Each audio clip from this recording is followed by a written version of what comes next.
Welcome back to Fast Politics, Jeet Heer. Always good to be on Fast Politics. I'm Wally Jong's blockbuster. Fast. Fast, We gotta get fast, yeah. we gotta Wally Jong Fast. announce the brand before we get going. Yeah. You live in Canada. Yes. Take me with you. Thankfully. Let's go. Big news of the last couple days is what RFK Jr. has done to HHS. Yeah, that's right. Yeah, yeah. After promising Republican senators that he wouldn't do any of that stuff, he did all of that stuff. So let's Who talk could have about that. predicted? Who could have predicted that this adult crank who has spent the last 20 Swam years? in Rock Creek Park, That's right. fired all the doctors. That's right. Who has parts of his brain missing, or it would Right. act in The a worm, the the dead way worm. the dead worm, yeah, would act in an erratic way. I could not have been predicted. No one is to blame. Let's not question who nominated whom. I mean, in the long run, I do think the RFK Jr. stuff, along with the general dismantling of the civil service and the bureaucracy, is going to be the long run damage. And I think I'd like to see the Democrats thinking a little bit harder about what's going to be actually done to this to restore this, because it's easier to destroy than to build. Like people like to complain about red tape and bureaucracy, but like a lot of like American government is actually a remarkable achievement. I mean, if you think of something like Social Security, to be able to send out all those checks, and as it turns out, like with remarkable efficiency, because all the sort of fake accounts that Elon Musk found were actually not receiving money. It took like generations to build up that, and it Right. took generations to get rid of polio to get Yeah. rid of measles. But all it takes is like one bad administration to dismantle that, and we don't know what the short run effect is going to be, but it's easy to imagine. Like imagine COVID scenario, but not with Dr. Fauci, but with RFK Jr. in charge. It's likely to be very bad. I'm also thinking like in terms of the long run, like who will want to work for the government? Like if you have like any sort of like skill in science or medicine, do you want to like put your life in a position where like it just takes one crackpot Republican administration to like throw your life's Completely work away? take I, it down like yeah, a house of yeah, cards. I actually don't know. I mean, yeah, we're supposed to be confident pundits, but I actually don't know from a position of humility, like how you get back from that, how you, Right. I Right. mean, the comparison people are throwing around is Lysenko, the crackpot geneticist that Stalin put in charge. Ugh. You know, who's the stupid beliefs that led to mass starvation in the 1930s, but then also Right. sabotaged really Soviet biology for decades to come, Yeah. even after he was gone.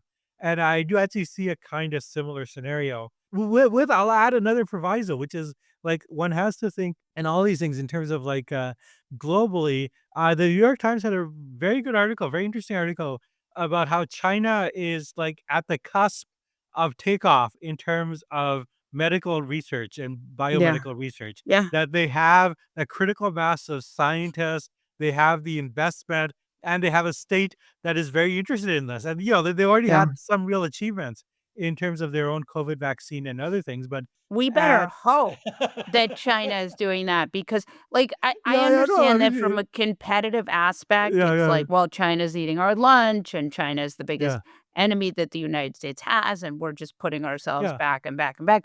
But the reality is, if China's not doing this research, no one is. It's exactly the same with renewables. I mean, Right. like Adam Tooze of Columbia University has this kind of amazing chart where, like, as recently as 25 years ago, China was less than 1% of solar, and the United States was the global leader. And now it is, the opposite. The China is nearly Yeah. 70%.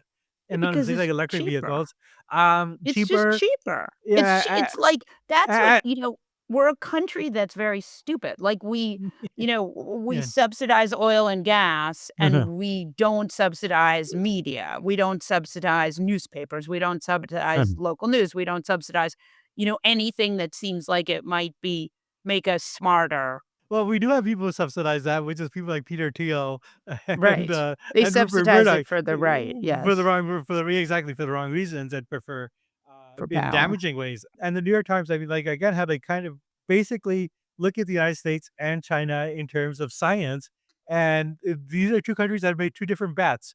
And China is betting on that there will be like new developments in the future and that they're going to invest in it. And the U.S. is really betting in the area of energy. It's betting on fossil fuel. It's betting on coal. It's betting on our 20th century or even 19th century technologies.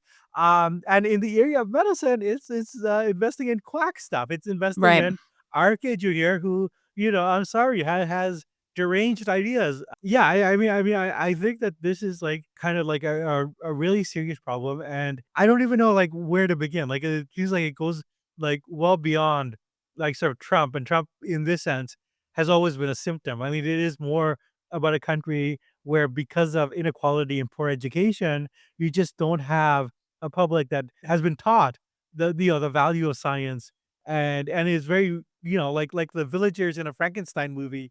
It's like very quick to like form a mob and say like we got to get rid of Dr. Fauci. Well, I mean in the Frankenstein movie it makes sense. Dr. Frankenstein was bad, but actually in the real world science is good. Yeah, and I think that's right, and so there's this CDC, HHS, there's this the human services, Yeah. the all of the kind of medicine, so there's a real question about what happens next if we have another pandemic, and then there's also, the national security stuff. I mean, I just feel like there are so many different bad places we're in, but the one that I wanna talk to you about the most was tariffs Yeah. because we're seeing some, these tariffs are humongous. They are in place in a lot of places. They're not thoughtful. So, for example, steel, there's like a 50% tariff on steel. So it's cheaper probably to bring in things with steel than to bring in steel and manufacture here. Mhm. So there's going to be all sorts of these dumb, kind of nuancy things and that where you're going to have people manufacturing in other places because of the tariffs are not thought out. There are so many parts of the Trump administration that are not so many, but there are a few things where there's a grain of a good idea, and because they're so incompetent, it's put together in such a way that it's gonna negate any upside. Uh, Yeah, Talk to me no, about that. I think that's exactly right. I mean, like I've never bought the sort of neoliberal line. Always have free trade. I think that there has been historically like real examples of like well thought out industrial policy. I think China itself is an example, as was Korea and South Korea and Japan earlier, where like if you actually do industrial policy right, you can actually like grow the industries you want, Right. but having said that, that's not what Trump is doing, and a lot of his stuff, like, makes, like, no sense. I mean, the one thing I think about is, India, where, like, suddenly there's, like, 50% tariffs on India, and this is a country where, there's, like, was a bipartisan consensus going back to the 1990s of, well, you actually wanted, like, try to India's a growing power, and it's an alternative to China, and if the United States wants to, like, have balance in Asia, it needs to develop more ties with India, and Trump has really just thrown that away. And as you mentioned with the steel, I mean, one other aspect is selling abroad. I mean, like in Canada, we kind of seal this because we're not going to be able to sell steel to the United States. But the other aspect is because the United States under Trump is so deregulated and so environmentally bad, our steel is actually like much more attractive now to Europe because the It's Carney cheaper. administration has put in like regulations to have like sort of like carbon friendly steel. And there's a lot of places in the world, especially like in Europe, but not just Europe, in Asia as well, that are kind of like looking at these things. And so you're basically going to create an alternative trading bloc, which is outside the United States. And one is already kind of seeing this forming between the Europeans, Canada, Australia.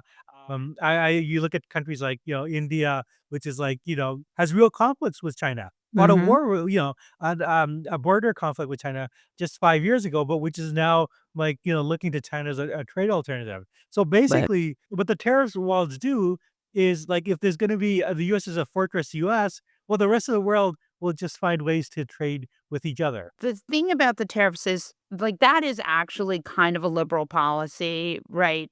Making sure that free trade doesn't kill American manufacturing. Yeah, That's like a Bernie Sanders policy. That was it wasn't a Bill Clinton policy, but it has roots in yeah, yeah. in American liberalism. Another thing that does is this idea that more of a sales tax, right? That's maybe not so liberal, but you could see a corporate tax, which is very liberal. So Yeah. if you look at the tariffs, they are basically both who's paying the tariffs? Some of the tariff is being paid by a corporation, so that's a corporate Mhm. tax, which is something Democrats have historically loved and Republicans have historically hated. And some of Mm. it is being paid by the consumers, which is a sales tax. So you have Donald Trump, and he's like, I have raised all of these billions of dollars, but they're all taxes. Yeah, no, that's the other thing. The tariff is a kind of huge tax increase. Again, like it's done in such a blunt and arbitrary way that it's not absolutely clear what the goal is, or if like as I said, I'm actually in Nobody's favor of industrial policy, and certainly, I think Biden, with mixed success, but was trying to do like industrial policy to rebuild manufacturing. I mean, with Trump with the tariffs, I think that we shouldn't credit too much policy intelligence. I think he's no, using the rhetoric and the language because he knows that there are a lot of people in the working class who have been angered by the way that free trade worked against their interests, and he can harvest that anger. That's definitely the case. But I mean, if you actually look at the way he's carried out tariffs with all the sort of switches going back and forth, like to me, it seems like the real goal is just profit for Trump and his mhm, cronies. yeah, Like it seems like the major no, goal is like and allow them to manipulate the stock market. tariffs are good for manipulating the stock market, and they're also good for cutouts where you can give your friends deals. That's right. Yeah, yeah, So yeah, yeah. I know. It's just a kind of crony capitalism where like, and then, but also like getting everyone to kiss the ring to right, like feed Trump's narcissism with all these big companies. I mean, there's a reason why, like, Cook of Apple, like, gave Trump that ridiculous G jaw, it's because, pronounced Tim Apple. yeah, Yes. yes, yes. Yeah, so I don't think that one should credit too much policy intelligence. It is the sort of manifestation of the same sort of like narcissism, and ultimately like very kind of damaging. And I think that I mean, politically, I think the interesting thing is, I think we're going to see the effects of this. We already see the effects of this in terms of rising prices, which like Trump and them are going to like say, well, this is DI or this is like the Biden administration or whatever. But I mean, like like a lot of this will be eaten up by consumers, and I don't know that you're gonna have like a high wage plus high prices policy can make sense, but I actually don't see the high wages aspect of it. So No. it's hard to see this as anything other than it's gonna have a very bad effect on ordinary people. It feels like we're in the fuck around period Yeah. now, right? Like high tariffs, firing all the CDC. So much of the federal government is Mm. redundancies to keep things from falling apart. So, you have like Social Security has redundancies Yeah. so that people get their checks, so that Big Balls doesn't load everyone's information into an insecure cloud storage, which there's a whistleblower report saying he did. Big Yeah. Balls, by the way, is our Archduke Ferdinand. That's right. Discuss. Yeah, no, I mean, like, it turns out that he's also responsible for the occupation of Washington, D.C. Yeah, if it turns out that Putin gains all of America's nuclear secrets, it'll probably turn out to be that Big Balls is doing it. And I look forward to the historians of the future teaching about Big Balls to children as this is Yeah. the man Yeah. responsible for the fall of the American Empire. Yep. Um, Big but, Balls. but, There is definitely I mean, the thing is, like this like the bureaucracy and the system. I mean, this has been a dream of the right for a long time, and I think this is one reason why Trump is still very popular among Republicans. right. He's doing it, but like we're actually going to see like the real world consequences, and We're gonna hit the find out, and yeah, whether we're it's a pandemic or a financial crisis, it's coming. that's right. That's right. Exactly. On that level, like I actually do kind of think, like I would like to see Democrats be more like laying out like what is that like an affirmative defense of government and of Yeah. all the things that the CDC did. Like I'm not actually seeing like a lot of defenses of Dr. Fauci, but like that kind of see you hear that more people died than they should. That was Trump's fault, but actually Right. like what was actually achieved with Operation Warp Speed was kind of like a miracle. And like like in terms of Yeah. eventually rebuilding, like you actually need people to make the actual positive case that, For like government. if we're governed for a strong state Yeah. with like, an independent bureaucracy that is made up of experts, who have like a level of confidence in their job and won't be fired by some idiot whose half of whose brain has been eaten out by a worm. Yeah, I think that's a really good point, and in a world with no mainstream media, which is really Yeah. we don't have it, Yeah. right? We have the New York Times, that's it. In a world where you have that hole, it falls on the opposition party to narrate what's happening, and I'm sorry to tell you that unfortunately that opposition party are the Democrats. But it's Yeah. true. Yeah. So No. No. they're gonna need to narrate what happens, and I think one of the things I've been struck by, and again, you and I have a little bit different ideologies, but you're Canadian, so you're a little smarter and a little nicer. I'm American, so I'm a little dumber and a little meaner. I do think that the Democrats who are able to narrate this moment, Yeah. there's no other game. There's no Walter Mondale for this moment. Yeah, yeah, yeah.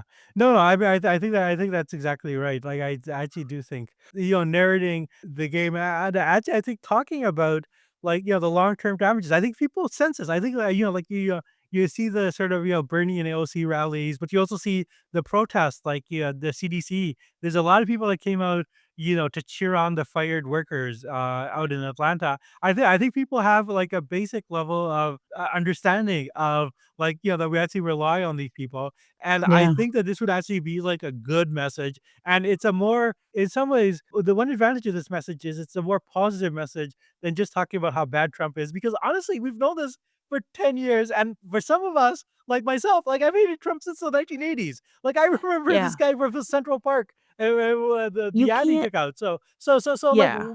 to talk about like how terrible Trump is, yes, we already know that. But like actually to make the case like what kind of like America do we want at the end of this, and to actually say that like things like the CDC have done a tremendous benefit to the America, and what is being done is sort of like a vandalism and a destruction of the sort of the real patrimony and the real heritage of America. It's obscene.